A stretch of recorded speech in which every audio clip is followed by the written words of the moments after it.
if you give us too much shit, we'll just get pissed off and quit. So don't do it. It's time for Marvel Comics Spotlight Show. Telling you everything that we know. It's time for Marvel Comics Spotlight Show. Let's go. Hello, everybody, and welcome back to the Marvel, or Weird Science Marvel Comics Podcast, episode 603 or 103, whatever. I don't know what I'm saying, Gray. What up, Gray? Let's go, Jim. My neck just cracked. What's going on? Oh, my God. Holy moly. We have one book we're doing, and it's something that I don't even know that anybody's reading anymore. Matt and me, we were getting together and looking through the books, and there was nothing that we wanted to talk about, so he bailed. And now me and you are talking The Incredible Hulk. As we said the last time, nobody seems to be reviewing it. It doesn't seem to be a book that anybody cares about anymore. It's heading towards issue 30, and then it's going to rebrand itself with the same creative team, which is Marvel's new plan. I think that plan sucks. I think it's one of those where I'll check it out, but I don't know. The Fantastic Four, did that help the book by going with the new number one? I don't think so. Immortal and now Thor's just done that, hasn't it? With Thor today, yeah. Coming out and things like that. But in the meantime, here we are. This is going to be the quickest episode ever. We were also going to do the thing, but it started getting a little late. But even with that, it's a fun enough book. If you are reading that, you can have a little bit of fun with it. It's just fun, I think. Fighting it's worth waves a look, and waves. We've not been covering it, have we, really? So it would be a bit weird just dropping issue 4 review now. Again, it seems like we did the first issue. We're on the issue 4, and it doesn't feel like you missed anything. No. This whole thing, and there's a big reveal at the end of the issue. But we're doing this, and it is The Incredible Hulk. It is issue number 28, The Requiem Plane, Part 1. Philip Kenny Johnson writing, Adam Gorham on art, Matthew Wilson colors, VC's Corey Petit on letters. And if you are a Philip Kenny Johnson fan, then you know what you're going to get. A bunch of nonsense. You're going to get a bunch of meandering. You're not going to deal tons with the Hulk, and we're just going to allude to and pretend that we've dealt with this eldest and the mother of horrors. I'm telling you, I'm getting angry with this book because it's now... I mean, people sit there and they'll say, and I did have people tell me, like, well, Phil, because I'll say, Phil Kenny Johnson, people love him. The thing is, not that many people do, it seems. They don't hate him, right? But where are the people that are yelling? The idea that Saladin met at a 19-issue arc in Daredevil, people lost their minds. This is now a 28-issue arc of this story that barely at points dealt with the Hulk. He's just... It's not even as many as the guest star of the month. It's just where the hell is he going to just jump to? Or where are we going to end up? Now we go backwards and we go back to New Orleans, which if you remember, that's where Charlie ended up getting turned into that little figurine. Oh, Charlie. Remember Charlie? Yeah, Charlie. And that's the other thing, I think you're missing her, are you? Really? Yeah, well, that's the thing about it is with the issues being and the series being tons of Charlie, all of a sudden, she's just gone, and it feels like Philip Kenny Johnson, like for the ending of this first part, realizes, I got to do some Hulk stuff, but he doesn't have much for him to do. No. He goes back to New Orleans. He's running around in silence. Yeah. It makes him go back to New Orleans to just say, remember what we did before 20 issues ago? Well, this is how it was, and now back to the down below for you. And it feels like we've done this issue like 7 times already. Don't forget this. We get Inspector Francis Berger on for the Pinkerton Detective Agency, in case you'd forgot. Yeah, Jim and Gray and everybody else. Legit, he doesn't do anything. He doesn't. He just ends up. And remember, did me and you or who was it? I don't even remember. It was me and Jason at that point. It's been so long ago, but it might have been us. And I had an issue where I thought that by the end, we were going to use a stupid stutter. I don't want to shame the guy, but we were going to use that as some sort of plot device thing where I thought then, because everybody was being turned into these chalk figurines, I thought that there was going to be one of the figurines that starts stuttering, and we realized, oh my God, he was turned into a figurine. You never did anything with it. And then when it gets back to it, I'm like, God, this guy's annoying. And the guy ends up, he's seen a lot, right? The guy's seen some shit, right? And he still thinks that him just flashing a piece of paper and going, I'm part of the Pinkerton deal, that nothing's going to happen to him. That's his badge, Jim, even though it looks like a piece of paper. It's like, look at this. It's a blank white badge, isn't it? By the way, with his name and with his, like, you know, he's a ghost detective. I'm getting flashbacks to Manga Monday. Shout out to Luke Hollywood. It's the ghost detective there. It should Are you alive, cool. Luke? This ghost detective just kind of hangs. So he's hanging. End up in this where you start out and Hulk's like hanging on a ship underwater. He's looking around, right? He's having a grand old time. Then he goes up and he wakes up and he's like, oh, God, what happened? I like this art, Jim, for just to give one positive. I wasn't sure when Adam Gorham was doing the issues, because it's not Nick Klein who does a great covers. We know that. But I do like it and I like the colouring. It's okay. So there you go. There's a positive from me. I thought one of the weird things is because if you think back, when you were at this New Orleans story back in the day with the Pinkerton man, it was Danny Earls on art. And it was like of the first big things. And people were like, oh, God, this is terrible. So I wonder why they didn't go back to Danny Earls, except because he did get a little better. But this is okay. Adam Gorham does okay. I just feel like this book, because they want to have this big ending, they probably have Nick Klein working really big on this 30th issue or whatever the hell it is to have this bit. But I mean, this is the worst. This is what I'm going to, yell about the most, is that we have been talking about the eldest. We've been talking of Mother of Horrors. We haven't seen shit.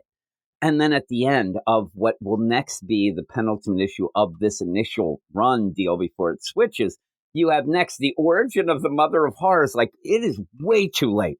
It is. To finally be dealing with this. Is it 2 issues left? Like, come on. Yeah, until they end. But again, it'll just end up starting up again, the Infernal Hulk or whatever they're calling it. It'll just be the same old, same old.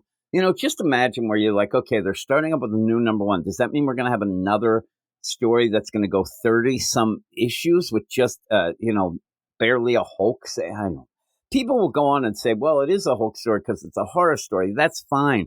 But it feels like every time this book comes out and I read it, I think the Hulk didn't need to be in it. You could have done it with any other character. You could have done it with whatever, because in this, it's so quick because Hulk just kind of walks around.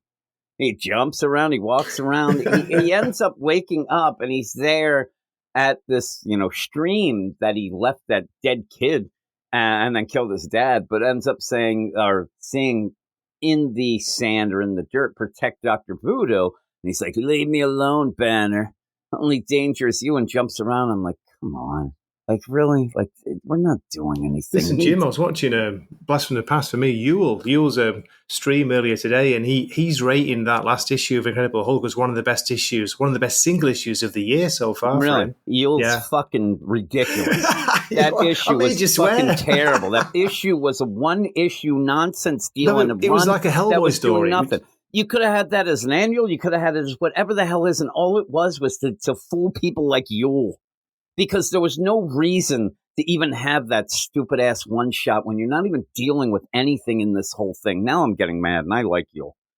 So you end Me too. That's all it was. Yule was fooled. That's what ended up happening. So you end up having the Hulk. He's going to, head off to New Orleans. And what is happening? How does he get there? It's not clear. Does There's he a mountain climber. Does he get zapped there? Yeah, he gets zapped. There's all this stuff going on. It's like the seal weakens, fractured son. The seal, we find out then, is that Brother Voodoo ended up putting a protection spell on him. So each of these times here, it's weakening. But this is just new info. It's just thrown at you. It's just dropped in, isn't it, this issue? As far as I know. Speaking of which, if people did end up following Yule's advice, unwittingly, and they ended up reading that issue last month and then come into this thinking, oh, man, like, I want to see what's going on. Boy, they're going to be shocked at how ridiculously nothing this is. But you end up again. I almost, the idea of this is the one book we're talking about. Can't we just like it? It's just not good. I'm just kind of. There's not enough story, unfortunately, in it, is there? As I say, I'm kind of like focusing on the art. I'm an art guy, but I want more Hulk story. And who was it in the Slack? Someone got an interesting comment. It feels like there's zero stakes in this whole series because, okay, we know the Hulk's kind of indestructible, don't we, Jim? But do you get that feeling like there's no stakes, are there? I'll tell you the worst part is when you have a story that feels like it has zero stakes, yet it's telling you the end of the world is nigh. That's it. Exactly. That makes it worse. Yeah. That makes it like really, because you're just like shrugging your shoulders. And at this point, the eldest and the mother of monsters are so ambiguously nothing that you don't care. Like when you're sitting there, there's the if right now the eldest and the mother of monsters knocked on my door, I wouldn't know who the hell they are. I have no idea. I couldn't tell anybody what they are or who they are. You'd be like, you're too early for Halloween. That's still a month and a half away. Maybe they look sexy. But no candy I from would just me. say, if somebody said, oh, well, can't you tell us who the mother of horrors is? Well, unfortunately, we'll have to wait till next issue, the 29th issue, to find out. That's the big threat. How can you go 29 issues without knowing what the actual threat really is? I thought she'd been in it, way early on. That is the lamest kind of storytelling of saying, oh, man, wait, this is going to be crazy. This mother of horrors, you don't want that. You don't want it at all. Like, oh, what is it? I don't know. It just seems bad. This is mother of horrors. And then also, I thought from the very beginning, the eldest and then the mother of horrors, they kind of get tangled up together that you just kind of assume, oh, well, are they the same one? They aren't. But the idea of the eldest. And then we found out, oh, if the eldest is just going to bring back the mother of horrors. Well, who's that? I don't know. We go back to this guy. This guy. Did you read the page of text at the end? No. The remembrances of eldest. People are going to say, well, that is part of the issue. I didn't come here for that. I read it. It was fine, but I thought I was reading a Lovecraft short story. Yeah, that's what he wants to do. This is the thing. If you can't or publish a novel, if that's what you want to do and write a horror book, then do it. But obviously, I hate to say it, but you're not good enough to. So now you write comics. This is what Reggie said before he died, R.I.P. He's a ghost detective now. He ended up saying, like, what happens is these guys end up writing comics because they can't get novels published, and that's what this seems like.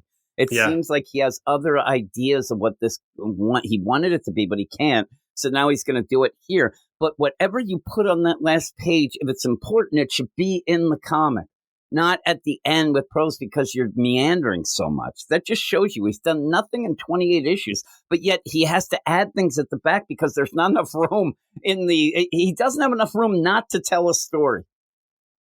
Ay. Oh my goodness, Jim, you're fired up, aren't you? I'm miserable this morning, and this is bull crap. That's it. We're done. Let's talk about this thing real quick. The thing doesn't have much going on, but at least it's trying to have fun. What about Betty? Betty. So Frank you Spencer. have him go, and he runs into, Francis Bergeron, Pinkerton Detective Agency, Inspector Francis Bergeron. And he gives him, you're right, he's like, here, have this. I thought it was a piece of paper. It's a badge. It does look like it, yeah. He's like, you're deputized, redeputized. And he has this stutter. Don't want to shame the guy, but again, it's a nonverbal thing we're reading, and it just doesn't give him character. In my mind, the character is that he's a ghost detective. You don't need to add to it with this stupid stutter, but he's like, not a villain alive, but bold enough to cross you now. Bull and shit. It does nothing.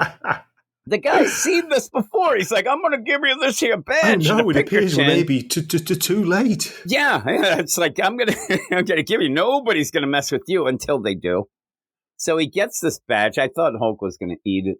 And then they go into, they start talking because he is trying to, get a hold or find Dr. Voodoo and try to protect. That kind of gets lost in the shuffle. They end up talking about the Strange Academy, the stuff like that, where this was a big, what is it, mansion, a manor. But then it got converted. Used to be old Wilshire House. Like say Stephen Strange was using it, wasn't he, for the Strange Academy, which I didn't know, Jim. And that's the thing. I guess you're playing that the Strange Academy is older than just the series, but it just looks like, boy, this thing looks like Strange Academy was in the 1920s because this thing was ripped apart. It looks terrible. They walk down some alleyways. They go in the basement. You see a bunch of, it's horror stuff.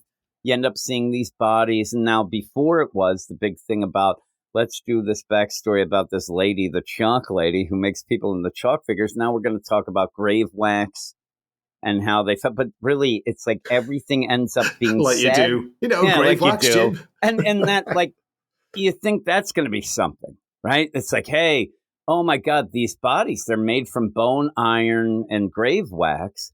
Books on the subject suggest rendered fat from corpse tissue become quite rigid and durable. That just gets pushed aside. Like the idea where that seems like it's going to be the big focus. Okay, well, let's see what this means. Does this mean how they're going to defeat people because it's wax, whatever? No, it's just like, man, never heard them use it in a fashion like this. And then this monstrosity that looks like the Abomination ends up just attacking Hulk from behind, and then they get a fight. And I want Hulk to yell, I thought you said nobody would attack me, you asshole. I've got this badge. Why'd you give it to me? This badge doesn't do anything. No. And then you have, ho, ho, the Pinkerton Agency. Raise your hands high. And just Hulk starts fighting, goes through the floor like he's Hellboy, ends up fighting. It looks like at one point there is some wax kind of coming out, but I don't know.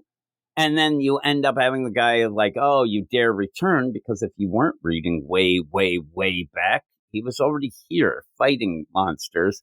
And now it's back to that. Now they do end up where these things do kind of melt into but it isn't like they figured out how to defeat it based on that stuff. And that was just thrown in as, it's like horror flavor. Oh my God, these guys are made of grave wax. Well, what does that mean and what does it do? Nothing. Really does nothing at all except have a cool concept of a horror type thing. And then you have, this thing's dissipating out. Eldest knew you'd come. And like, man, and then you end up, last time you came here to seek out Dr. Voodoo, you will find no such favor this time. And then suddenly Dr. Voodoo's brother's there. And he says, you're dealing with the greater of the brother's drum. I love the idea that before this happened, you end up having Bergeron has to spell out the name of Dr. Voodoo because Philip Kennedy Johnson realizes nobody's going to know if this guy comes in and says, I'm one of the brothers' drum. Nobody said, like, two people are going to know, it's Brother Voodoo's. Yeah, exactly. They're going to be like, I don't know who that is. But it is Brother Voodoo's name, and that's his brother. Then they just fight. And he says, oh, guess what? When you were here last time, Brother Voodoo, it almost plays off the idea like, oh man, do you get this? Brother Voodoo was a pretty good guy. He put a protection spell on you. Can you imagine that? I'm like, I can imagine it. Also, Jim, what does he do to poor Detective Pinkerton? He zaps him out of existence, doesn't he? He gets destroyed. And he's gone. Again, I sat there, I'm like, why did we deal with this guy again for him to get zapped like that? But maybe he just got sent to the down below and he'll get saved. But who cares? Who cares about this guy? And so he says, Brother Voodoo's been captured. So he does have to save him. And Brother Voodoo's brother's like, hey, it's like he's brother Voodoo. He says, I think that the eldest is pretty cool. Like, basically, because she grabbed my brother. I don't want that shit done to me. He put a protection spell on you. I'm not helping you. I'm going to attack you because I'm now in league with her. So take this. And I'm still like, what did that badge do? He thought that badge was something. But yeah, he ends up getting walloped, and you have just horror. Oh my God, stuff. what does it? He ends up in the bedroom, doesn't he, at this mansion? And Jim, what is it on the ceiling? It's just huge eggs of spider eggs. And then these spiders come out and attack him and just send them down below. So there you go. And it says, hey, I'm going to send your ferryman and claim the lonesome flesh and free the mother of many heart. eyes. Oh my God. Like, again, what I said about it's great, like art. It's pure horror, horror comic. We're down below again. We're in Where are we now? We're just down below. Where we go down the whirlpool or something. We've had this attempt, and so many times in this issue or the Hulk series. Can hear some strange, like piping music or something with just weird notes. I hear my teeth grinding. He turns around and there's a woman there, Jim, dressed in black. It's Betty. Says, welcome home. And he's like, Betty, oh shit, it's you again. He said, and then boom, the last bit of protection spell. I wonder what that was. I thought he got shot by a golden bird. I think everything gets lost in the shuffle there. It doesn't even play out, and it's something we didn't know about, so it doesn't really hit. That's where I think the stakes are low, because when you do learn about big things, we get them, and then they're gone in 2 pages because they're just thrown at you. Yeah, you can't really sit there. It's not like during times where like, oh my God, if Hulk gets hit another time, we just found out about it. We just find out that this is a thing. For it to just go away. This Pinkerton detective, he comes back and then's gone. And then you get told about Brother Voodoo, but he's already captured. And it's so everything is like, oh, we're always 3 steps behind and $1 short. But yeah, Betty says, hey, she said this a million times. Hey, we have to deal with this. We got to play it out. Why don't you join us? The big thing is everybody can be fine if you just sacrifice yourself. Join but us. Sacrifice Hulk or Banner. It was all back and forth throughout. And then this one is the first time it seems that she's like, no, I know what we have to do. We have to kill them. And it seems like, okay, now you're talking the Hulk's language here. And they just start walking through the down below with all these skulls and stuff, and they're gonna figure it out. And she says, "I'll tell you everything." And so we're finally gonna get the story, the origin of the Mother of Horror. And I'm just imagining it's gonna be just nonsense. I hate to say it, but I don't know. I just don't know. I'm these sort of things where it's like the one book that we were enjoying for the most part, and it's just you realize at one point nothing is happening.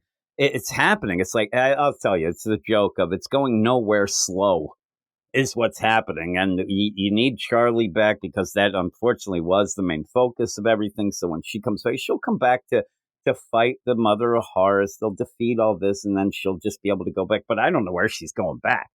Like, her family life is bullshit. There's really none, so we'll see. But Jim, doesn't it feel to you like a lot, like I think you've already said, a lot of these issues have just felt like they were standalone stories almost, There is a kind of continuity, but I don't know. There's no flow weird too, because to if it was that, if they just ended up where, and you had that with, say, Ben Percy's Ghost Rider, where it was trying to be like a, hey, traveling the road and going to the next horror and stop that. It feels like that at points, but it never gets fully to that last issue that you'll love so much. He's going to marry it. It ended up feeling like a true like one shot like that. But these, when you do something where you actually say, oh, save Brother Voodoo.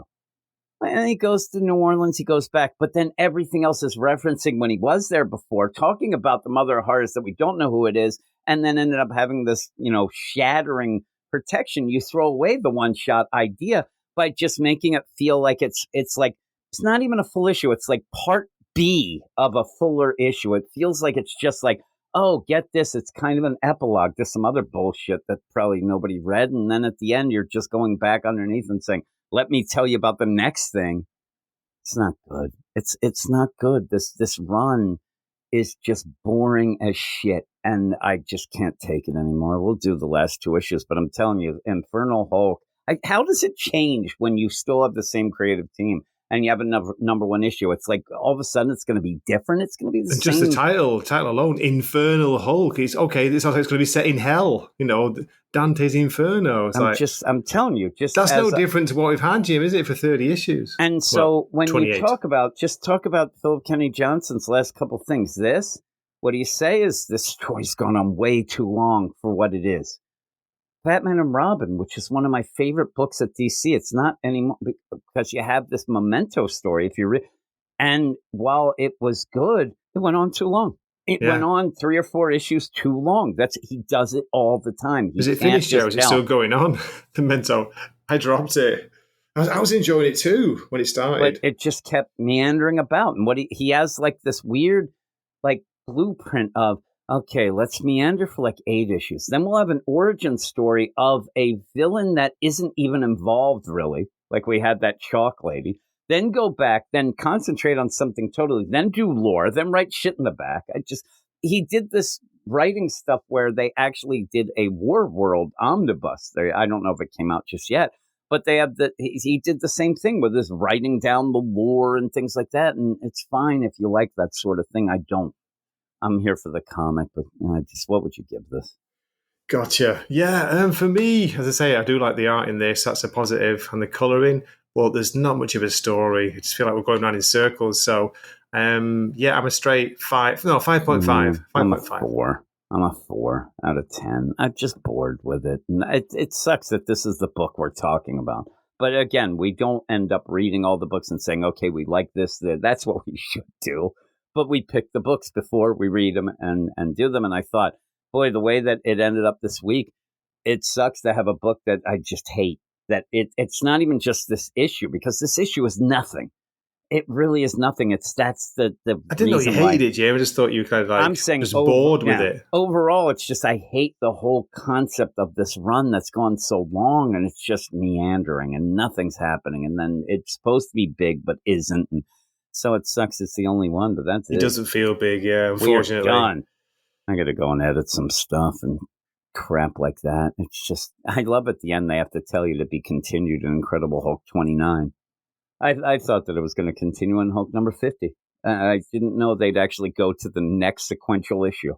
Look at you with the Please. sarcasm. Look at it at the end. I'm just looking at this page of text with the Vinruvio, which means unbidden. I'm like, get the. I actually read it and it didn't really tell me anything. Yeah. The one above all looked upon these abominations who had claimed dominion over the earth and saw something in the darkness below, something watching him. Get it out of here.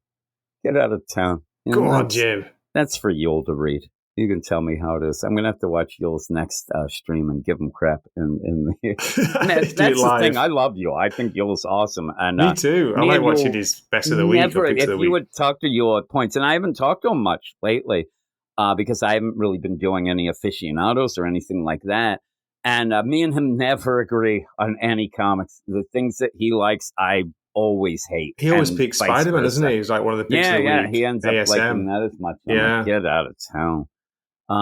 Though, again, if you haven't been reading the whole series of this Hulk, I think you would really like last issue. I'm guessing that he has been reading it, but I think in general, I think that people can jump into that and actually be fooled to thinking, man, this is pretty good. Oh, no, I'm serious. Like, I reckon that would make a lot of people pick it up. Like, by this issue, the next issue, they'll be like, wow, this is so good. I'm going to pick up the next issue. Yeah. I wonder what they're thinking now. They've read it. Like, there's times when you get the new number one and you kind of get the play of, okay, well, a lot of people who read it say it's great, but just you have to get some hype back because they lost some people. Well, let's do a new number one. This is now going to be where it's showing that Marvel, what they do is they'll just give a new number one for a new arc. Because while it is 30 issues, it really is one long arc. And maybe that's the play. They're like, it got so crazy convoluted in this long story with Charlie and the mother of horrors and things that you just need to start over again because people are just like, they've given up. But the idea like a space ghost, that's the new trend right now. It's not new, especially at Marvel, but it is, let's give a new number one with the same creative team. Because usually it's it, but now we're seeing it all over the place. Space Ghost ends up doing it. And I end up getting that because it's got such critical acclaim, but probably not as many people reading it. So they need to get that, hey, everybody's heard it's great, but they just don't want to jump in the middle of the thing, whatever start. Nobody's talking about this book.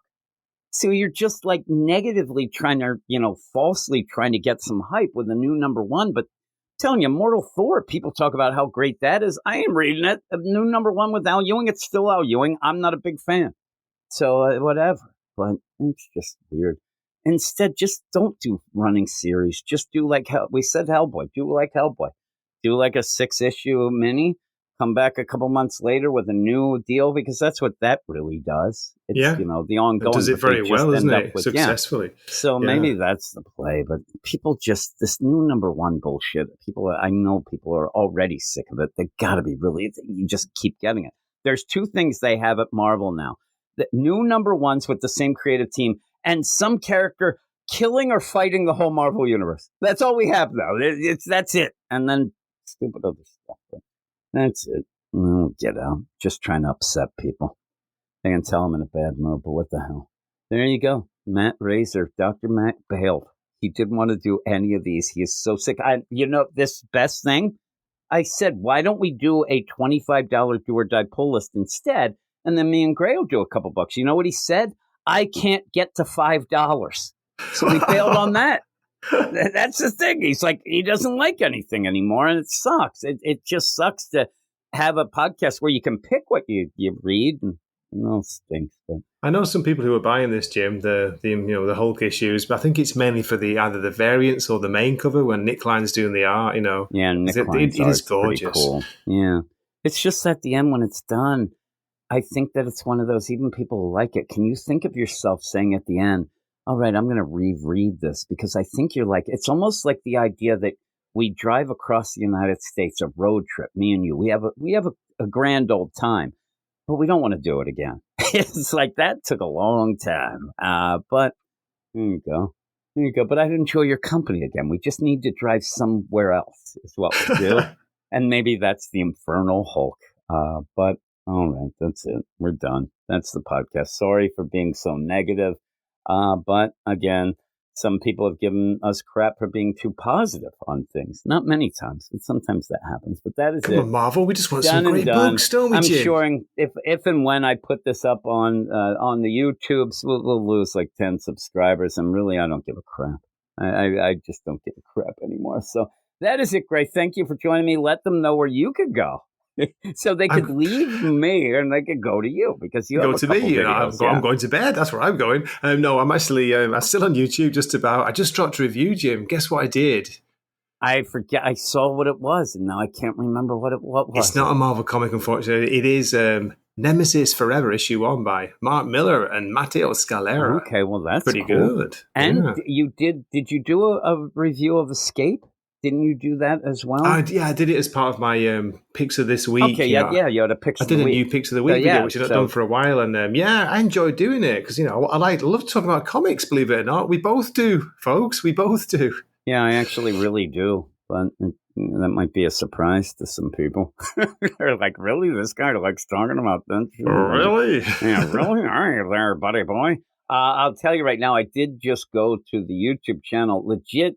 Just haven't released anything in quite some time and actually gained to that's the ticket. Don't publish. That's what I've been doing the last few weeks. Yeah, I gained a couple of subscribers. I don't know what happened. But really, the only thing that I've been putting out is the Marvel stuff, the X-Men stuff and the regular Marvel stuff. Every week, I will say I have plans. I'm like, I'm going to do a video on this. I'm going to do reviews because what happens is I go and I see some yakadoos. I don't even know if that's a word. Saying like, oh, this is really good and whatever. I'm like, these people don't know how to review comics. I got to do something. But then you get a episode like this with we talked 32 minutes of hate and vitriol. We weren't that bad, were we? That is it. I hope that. I just hope. Usually we try to have fun with it. I kind of am miserable today. And I bit my tongue and it hurts like hell. So with that, though, we're going to get out of here. Thanks so much, everybody. And I'm sure we'll have more books next week, but we'll talk to you later.